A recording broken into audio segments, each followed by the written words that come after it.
안녕하십니까, 박사입니다. 미국의 핵심 동맹국인 영국의 키어 스타머 총리가 8년 만에 중국을 찾았습니다.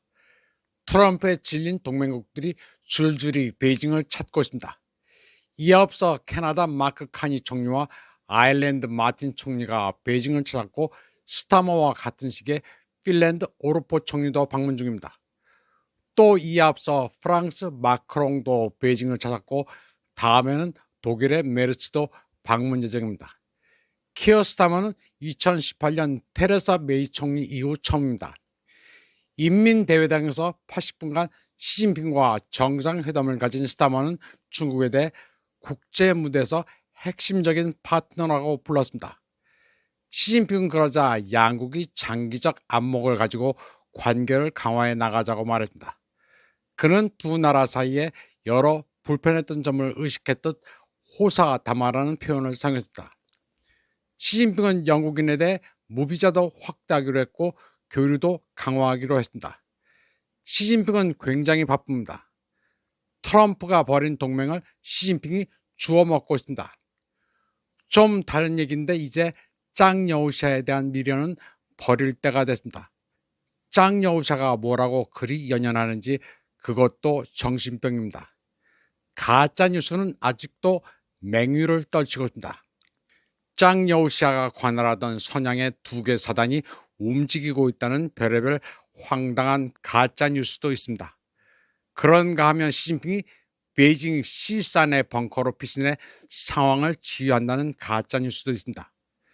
그리고 치매 상된 후진타오가 시진핑에게 호통을 쳤다는 소리도 있습니다. 또 짱 여우샤가 시진핑에게 공산당과 중국을 망하게 하지 말라는 최후의 경고문을 보냈다는 소리도 있습니다.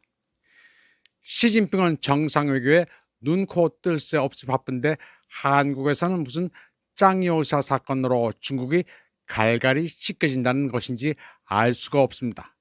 다음 소식입니다. 달러 가치가 폭락하고 있는데 트럼프는 전혀 동요하지 않는 것 같습니다. 미국은 막대한 재정 적자와 국가 부채, 그리고 기축 통화 지율을 유지하기 위해 세계 달러를 공급해야 하는 딜레마에 처해 있습니다. 미국 달러는 1월에 2.3%나 하락해 4년 만에 최저치를 기록했습니다. 이에 앞서 2025년에는 9% 하락한 바 있습니다. 그러나 트럼프는 이러한 하락세에 개의치 않는 듯 달러화 수준을 훌륭하다고 평가했습니다. 달러화에 대한 트럼프 입장은 일관적이지 않습니다. 그는 지난해 7월 자신은 약한 달러를 좋아한다고 절대 말하지 않겠다고 했습니다. 그는 당시 자신은 달러 강세를 선호하지만 달러 약세일 때 훨씬 더 많은 돈을 벌 수 있다고 덧붙였습니다.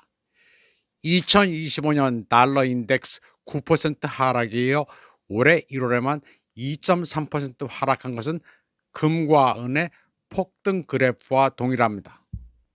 지정학적 긴장 고조와 경제적 불확실성 증가 속에서 투자자들이 안전 자산을 선호하면서 금값이 사상 최고치를 경신했습니다. 금 선물은 강세를 이어가며 목요일 오전 코맥스 2026년 2월물 계약이 트로이 온스당 5,600달러라는 사상 최고치를 경신한 후 다소 내려왔습니다.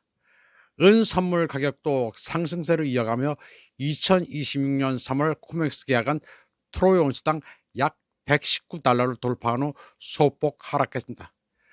금과 은 가격은 지난 한 해 동안 급등했는데, 이는 귀금속이 시장 불안정 시기에 안전자산으로 여겨지기 때문입니다. 금은 세계적인 긴장과 경제 변동성에 대한 우려로 인해 2025년 한 해 동안 60% 이상 상승했습니다.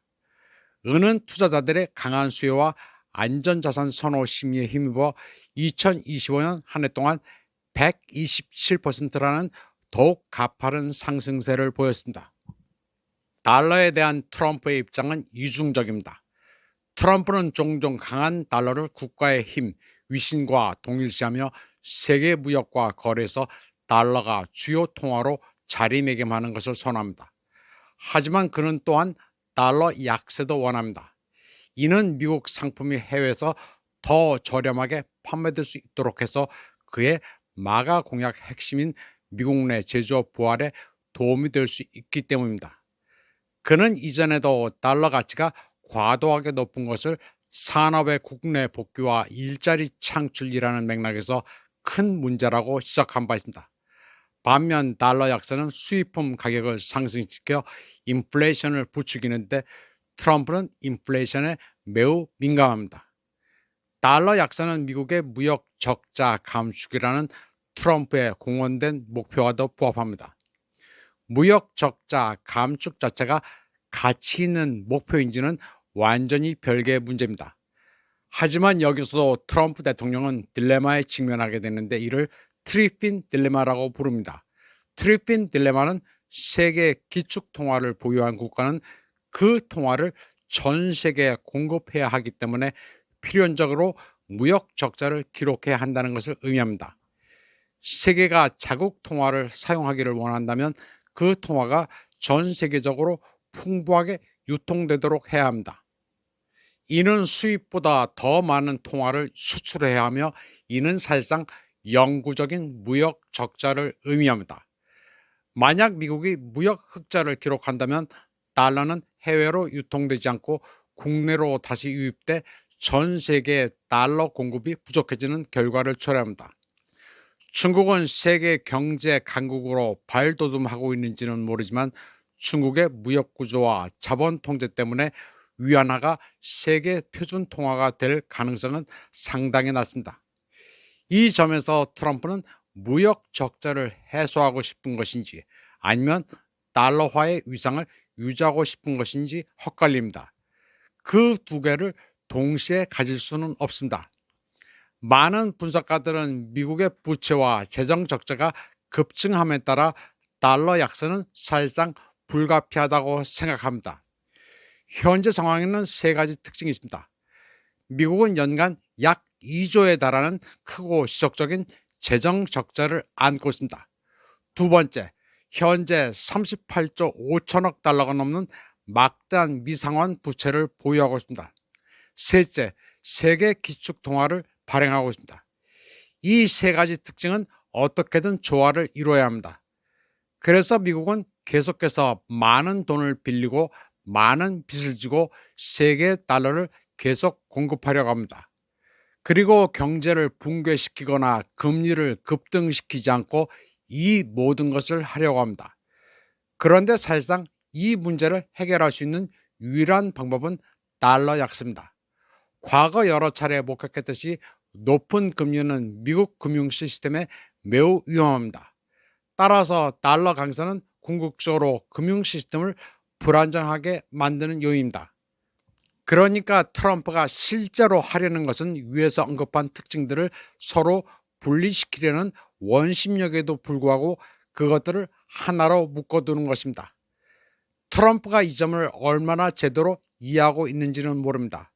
단정 짓기는 어렵지만 달러 약세를 환영하는 그의 입장은 틀리지 않았습니다. 이번 방송은 여기까지 하겠습니다. 시청해주신 여러분 감사합니다.